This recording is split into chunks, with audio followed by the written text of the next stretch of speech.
जाटलैंड हरियाणा में बीजेपी ने एक बार फिर जीत का परचम लहरा दिया है।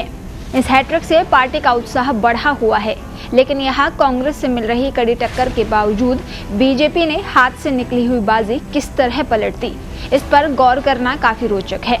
आखिर वे कौन से फैक्टर्स थे जिनकी वजह से बीजेपी हरियाणा की पॉलिटिकल जलेबी का स्वाद चखने में कामयाब रही। बीजेपी एक बेहद सधी हुई स्ट्रैटेजी के साथ चुनाव में उतरी थी। पार्टी ने अपना वोट बेस मजबूत करने से लेकर वोकल फॉर लोकल और स्थानीय मुद्दों पर फोकस कर अपनी जीत पर मोहर लगाई। हरियाणा चुनाव में बीजेपी का पूरा प्रचार भ्रष्टाचार मुक्त सरकार, रोजगार के अवसर और किसानों के लिए लाभप्रद योजनाओं के आसपास रहा। बीजेपी की पारदर्शी रोजगार से संबंधित नीतियों का फायदा भी मिला है। बीजेपी ने सधी हुई रणनीति के साथ ग्रामीण क्षेत्रों पर फोकस किया। इसके लिए बीजेपी ने आरएसएस की मदद ली। लोकसभा चुनाव के दौरान आरएसएस के कार्यकर्ता कथित तौर पर बीजेपी से खुश नहीं थे, लेकिन आरएसएस ने हरियाणा चुनाव के दौरान ऐसे समय में सक्रिय भूमिका निभाई जब बीजेपी को मदद की सबसे ज्यादा जरूरत थी। बीजेपी के लिए यहां आरएसएस ने जमीनी स्तर पर काम किया। ऐसे में कहा जा सकता है कि हरियाणा में बीजेपी की दमदार परफॉर्मेंस में आरएसएस की बड़ी भूमिका रही है। हरियाणा की सत्ता में 10 साल तक रहने के बावजूद बीजेपी का वोट शेयर कांग्रेस के 39.1% की तुलना में 40% है, लेकिन विपक्षी वोटों में टूट से बीजेपी को फायदा हुआ। खासकर असंध, पुंडरी, अंबाला कैंट और अन्य सीटों पर बीजेपी को फायदा हुआ। कांग्रेस का अति आत्मविश्वास भी बीजेपी के लिए फायदेमंद हुआ।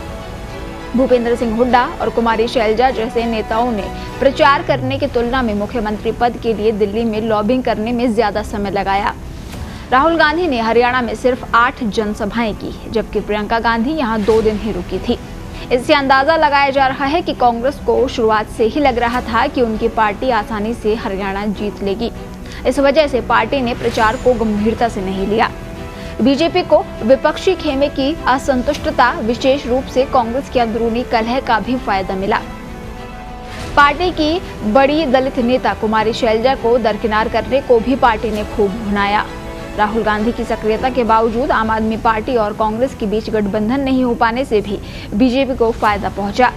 कांग्रेस का पूरा फोकस जाट वोटर्स पर था, जिस वजह से अन्य समुदायों पर उनका ध्यान नहीं गया, लेकिन बीजेपी ने ये गलती नहीं की। इस बार के चुनाव में गैर जाट वोटों की बड़ी भूमिका है।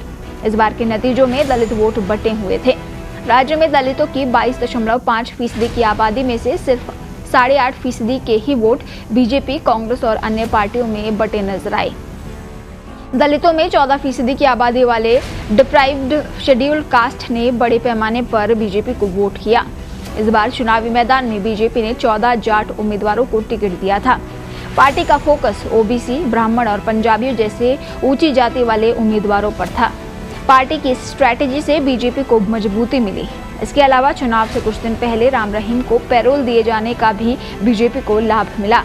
इसके अलावा सैनी फैक्टर भी बीजेपी के लिए फायदेमंद रहा।